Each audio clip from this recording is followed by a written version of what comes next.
આજે જૂનાગઢ જિલ્લાના માળિયાહાટીના તાલુકામાં આમ આદમી પાર્ટી દ્વારા એક વિશાળ જનસભા કાર્યક્રમનું આયોજન કર્યું હતું।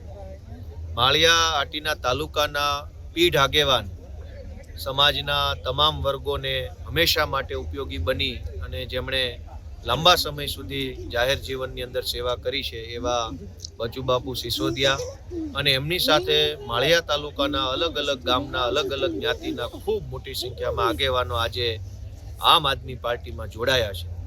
આવા પીઢ વ્યક્તિએ આમ આદમી પાર્ટીમાં જોડાવાથી આમ આદમી પાર્ટીનું અને આ વિસ્તારનું ખૂબ સારું આવનારા દિવસોમાં થવાનું છે। ત્યારે હું નવા જોડાનાર સૌ લોકોનો આભાર વ્યક્ત કરું છું અને સ્વાગત કરું છું। માળિયા વિસ્તારની અંદર અને આ આખા જિલ્લાની અંદર ખૂબ મોટા પ્રમાણમાં ખેતી સાથે સંકળાયેલા લોકો રહે છે, જેમાં ખેડૂત પણ છે, ખેતી મજૂરી કરતા લોકો પણ છે અને ખેતી સાથે સંકળાયેલ ધંધો વેપાર કરતા લોકો પણ છે।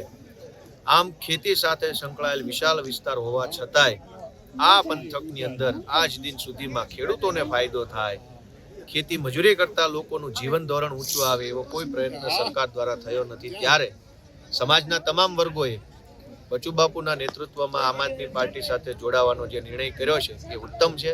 મને પૂરો વિશ્વાસ છે કે આવનારા દિવસોમાં આવનારી ચૂંટણીમાં ખૂબ મોટા પાયે પરિવર્તન આ માળિયા તાલુકામાં જોવા મળશે।